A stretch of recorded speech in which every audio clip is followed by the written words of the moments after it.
Hey everybody, thanks for tuning in. I've got the 2021 Toyota Sienna XSE all-wheel drive. I got almost 10,000 kilometers on this. I've done several oil changes, probably overdid it. I've seen a lot of videos about 5 likes, 5 dislikes about this vehicle. So I'm gonna do my version. I'm gonna preface it by saying the 5 dislikes that I have, or actually I got more than 5 dislikes, but they are they are very small and minor compared to the 5 likes. So the first like. The first like has got to be the fuel economy and the hybrid setup, okay? And I say this because it's not just the fuel economy that you get. Look, it's absolutely amazing, the fuel economy that you get. 6.1 liters per 100 kilometers. You see my other videos, I got 5.8, 5.7. It's amazing. You know what? It's amazing to the point where it's more fuel efficient than my 2006 Honda Civic, which you could have seen in the garage in my other videos. And so when I'm going out, it's going to be taking the Sienna because it is more fuel efficient. Like, why not, right? And the other thing that I liked about related to the hybrid setup and the fuel economy is, you know, you're driving along traffic and you don't make that left turn on that light because the first guy was slow to react, or just the light wasn't long enough. Whatever it is, you're not as bummed out because you're stopped there, engine's not running, it's stopped. You're not burning any resources. You know, in the Civic, I would be a little bit more, you know, not road rage, but a little annoyed because, you know, I'm burning fuel. It's cost to the wallet, albeit not a lot. But in the Sienna, it's zilch, right? It's just, you know, I'm just waiting there. So there's that point. But then the other one that's really cool is my ability to set up this in a camping mode. And because it is a hybrid, what we've done on our camping trips here is we've actually put these seats down. We could put a mattress down here. We got a sleeping bag rolled out here. We could have one adult sleeping fully flat and then one child sleeping fully flat. And then I'd be up there, you know, in the driver's seat. It's all put down. And we would stop at a truck stop. And the nice thing about it is you're not at a truck stop, you know, most of the trucks there are engines off, but some are engine on. And it's not peculiar that some of the engines are running, you know, the trucks. And so you can keep this car running and it'll keep the HVAC system going. So whether you need AC, you need heat, whatever you need, it's keeping the cabin suitable and breathable. You know, if you've done camping with the car turned off, you know exactly the issue. Humidity builds up, gets very stuffy in there, very uncomfortable. So this hybrid solves all of that. You know, you're gonna run the HVAC and it's gonna cost you nothing in fuel. You know, when we were doing our trip, when we were stopped, it was probably, depending on whether you had AC on or off. So AC on, it was about, maybe about 30% of the time the engine would kick on just to charge the battery. Maybe 25% of the time, I'd say, it would kick on. Yeah, you know, the first few times you can feel the engine, you know, kick on and rumble. And yeah, that's going to be a little, you know, it's not going to do well for your sleep, but you get used to it. You know, the best setup was actually when AC was off and you didn't need AC. And then at that scenario, it probably was on maybe like 5% of the time, even less. And you could get some pretty good sleep with some pretty good HVAC going on. So depending on your situation, you know, the engine may kick on a few more times than not. But I thought, you know, for camping, you know, it worked quite well for us. So that's the first like. It's all wrapped up in the whole fuel economy, hybrid setup. I think they really did well on this one. Okay, the second like is going to be the ease of maintenance. And I guess what I would say is, yeah, I haven't done all the maintenance in here. You know, I haven't done everything, so I don't quite fully know what's in store for me. But my feeling is this is fairly easy to maintain. And I've worked, you know, I mean, I don't work regularly in cars, but I work on my Civic quite a bit. I worked on you know, a few other cars as well. I just say, like, even down to like oil changes, right? Oil changes, it's 4 bottles. They come in bottles, they're pre-measured, you just dump in 4 bottles after you drained out the oil. Like, that is just so, it's so easy. Like, you're not going in with a 5 liter and you're trying to figure out how much. It's just 4 bottles in and you're done. And you can tell, like, there's a lot of room. And the 4-cylinder setup, you know, when you're going to do a spark plug change, and you've got a V6 and it's going to be, you know, mounted, you know, a certain direction, and you got to go to the very back. You got to take off the cowl usually, and you got to go to the very back to take off the 3 spark plugs back there. It can be a pain. I'm not going to lie. So I definitely like this setup, 4-cylinder with a hybrid. You know, the oil filter where the drains are, you know, that all very well made sense.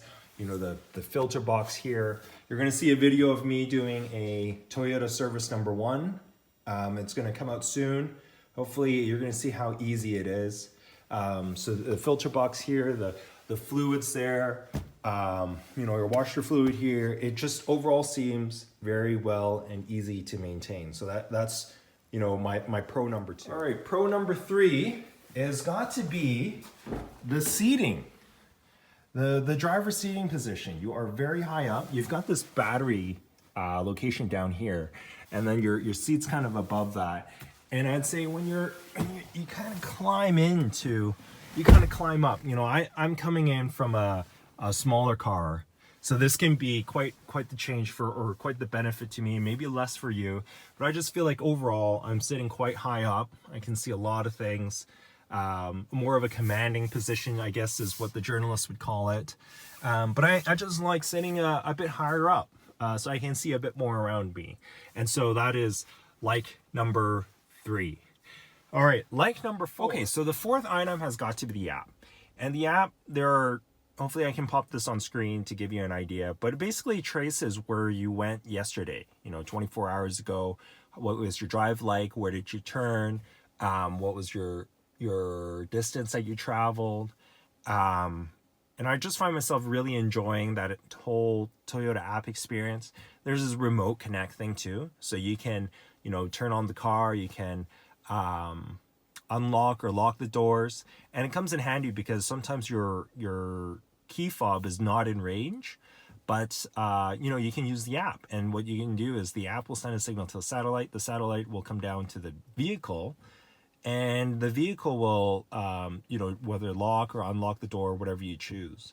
And so I really enjoyed using the app. And this is not a Sienna thing, I have to admit. It's a lot across the lineup on Toyota vehicles.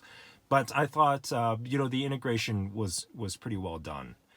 So that is my 4th like. All right, so the 5th like has got to be the inside quality. Yeah, there's some cheap plastic here, there's some cheap plastic along here, but overall, where your touch points are, like if your arm's on this armrest, on the driver's side, you're gonna put your arm here. I use that a lot, and then on the driver's side as well, that armrest, the overall steering wheel quality. Yeah, it's kind of annoying that the whole steering wheel is not heated. It's only this perforated section that is. Yeah, that I gotta admit, that's annoying. But overall, I felt like the quality, you know, for this type, you know, of this I guess price, you know, I really like this kind of design.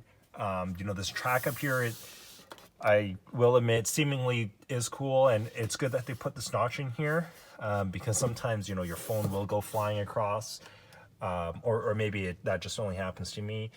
Yeah, but overall, you know, I thought the design, hopefully the quality of it does last. But that's got to be my 5th like, is the overall quality. Okay, on to the 5 dislikes. And like I said earlier, the 5 dislikes, actually I've got more than 5 dislikes.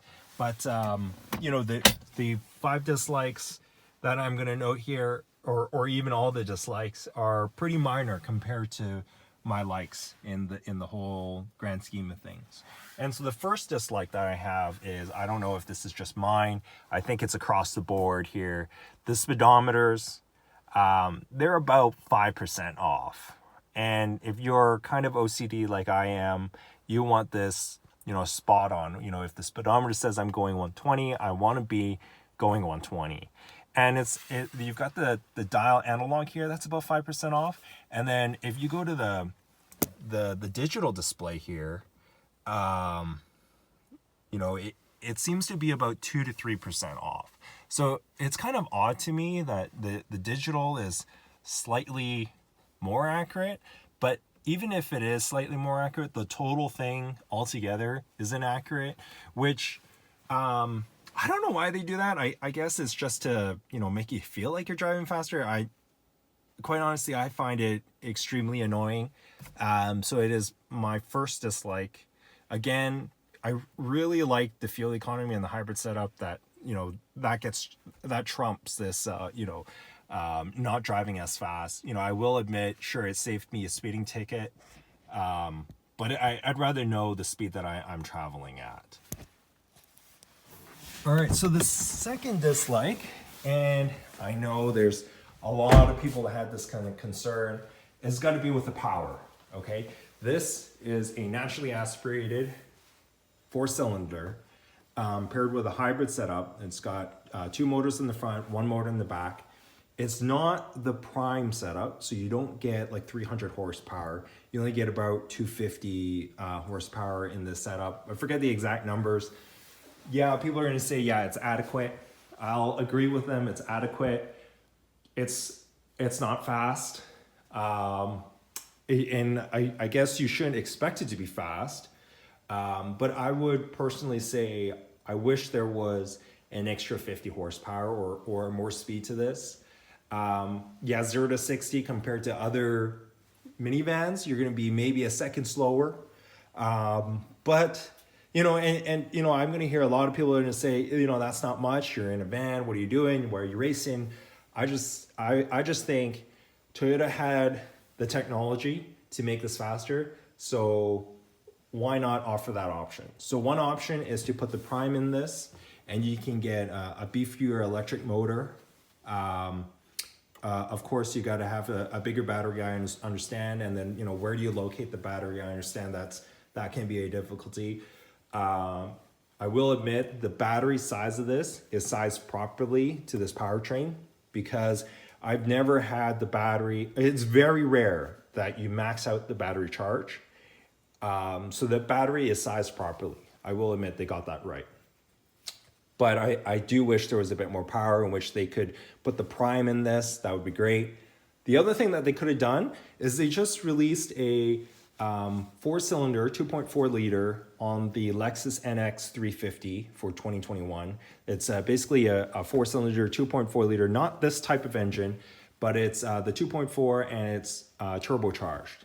And I think they could have done that as well. You know, if they turbocharged this, obviously there's a reliability concern, but hoping that Toyota is Toyota. Hopefully, if, you know, I assume there is no reliability concern with the turbo, I kind of wish they would have packed a bit more power into this powertrain. So that is my second complaint. Not a huge deal breaker, but you know, I think they could have done a better job. Okay, so the third dislike has got to be the slow sensor here. You know, if you do the sweep, usually it doesn't work on the sweep. You have to do the kick, which is kind of annoying. Side door is not too bad, I've noticed. Works most of the time with a kick. Sometimes it doesn't register, so that's annoying. But yeah, sweep versus kick, you know, you gotta figure that out yourself here. The back door I find is the odd one that usually doesn't work, mainly because it's kind of hard to tell where the sensor is. But you do the kick. Okay, so surprisingly this time it worked. But usually I'd say that the back door is the one that, the trunk is the one that doesn't work very reliably. Fourth dislike has got to be these wheel covers. I think they're incredibly ugly. You know, you may differ, but It's also because these are plastic covers. That is why I don't like them at all. These plastic covers, which are just basically glued on, like why not just have, you know, well-designed alloy wheels. You know, the XSE front wheel drive have really nice ones. These XSE all-wheel drives, I think they could have, you know, I understand the size issue, which they could have made them smaller, but still not have these glue-on plastic covers. I will say though, I've never actually had a scratch, just the way they're done. And even if I had a scratch, I'd feel less bad because it's just plastic anyways. But yeah, overall, I think they could have done a better job on that one. The fifth dislike. The fifth dislike has got to be the lack of a moonroof, panoramic moonroof. You know, I really liked it when our SUV had one because the kid could just look up for the airplanes. This one, not even an option, which I don't know why they didn't do that, but I feel like that was a pretty big miss on their part. So that's one dislike that you know, they didn't have. You know, I'd seriously considered the Pacifica Chrysler because it did have that option, and it also came in hybrid, but you'd have to get front wheel drive for that. You know, other small things is, you know, I mentioned, you know, the ride height on the front cars or the front seats, and I kind of wish they, you know, have a grab handle here for it, but you know, I'm not going to add that to my dislike there, but just a thought for you guys. All right, so you got my 5 likes, you got my 5 dislikes. Again, I'll just reiterate my 5 dislikes, nothing compared to the 5 likes. I think, you know, the hybrid setup, yeah, they could have done a better job with maybe a prime or, you know, beefier motor in there. But just the concept of the hybrid, I think what they did with this worked quite well. You know, anytime we would go out, we would definitely take this going out camping. Fuel economy is great. Even if you're not taking this out camping, this is my vehicle of choice, just because it is more fuel efficient than even like a small 4-cylinder sedan. So like, why not take this on your next trip, right? You know, maybe I'll just point out some very, very minor dislikes in here. Just so that you guys have an understanding. I think overall they did a good job. It's just a matter of, could they have, you know, improved this, you know, incrementally? I think they could have. You know, one thing I mentioned is, you know, your ride height is quite tall, but getting in also requires a lot of climbing, and you kind of wear this part out quite a bit just because it is quite high. And I think they could have really benefited with a grab handle here. The other ones would be like the dash is quite old. I think they could have done better there. For this price range, I wanted, you know, like memory seats. That would have been great add if they could have done that. And, you know, the other one that I kind of wanted was a panoramic moonroof. You know, our prior SUV had a panoramic one. The kid really loved it. You could see the airplanes and all. Wish they had been able to incorporate that as well. So yeah, there's a lot of like minor things that I think they could have done to improve. You know, did they get the formula right? Yeah. Could they have done a better job and improved upon it? Yeah. But overall, am I happy with the purchase? Yeah. And you know, if you guys can get your hands on one, I think you'll be overall quite impressed. You'll overall be quite satisfied with your purchase. So hopefully that answers any of your dying questions about the 21 Sienna here. And I hope you guys all do. All right, thanks guys for tuning in. Hopefully that answered any of your questions about why you should or should not get the Sienna. Hopefully, you know, overall you guys are impressed with it. Again, there are a few things that they could have improved on. Overall, I think they got the formula right, but could they have perfected it? Yeah. But I think if you guys get yourself one, you know, if you can get your hands on one, I know these are in quite high demand right now, but if you can get your hands on one, I think overall you'll be quite satisfied with it. Maybe just one other thing I want to highlight is the Fumoto valve. I just want to give you guys an update of how that's worked for me. There was a comment in my previous video that asked about, you know, if I should get the Fumoto drain valve. There was a different valve that Scotty Kilmer really liked, which was, you know, you kind of had to twist on a plug to get the oil out. You kind of have to twist it on, and then it'll push the ball bearing up, and then it'll drain the oil out. It's kind of like the oil filter setups where you had to put in a plug, and then it'll drain the canister of the oil filter down. I just think overall that's a little messy for me because you're gonna have to clean the tube. And then what happens if you have to take your vehicle to a shop and you get an oil change there and they don't have the adapter to do that? So overall, I just don't think, that works in my situation. But Scotty really likes it. If that interests you guys go check it out. But I'm still a Fumoto drain valve kind of fan. There's another one that's also similar, like easy oil drain valve. It's basically the Fumoto concept. They're about the same price, so whichever one works for you guys. If you guys have any other questions, feel free to drop it in the comments. I love your questions, actually. I always check my notifications. And I'd love to get back to you on my thoughts on the 21 Sienna here. All right, stay safe, guys.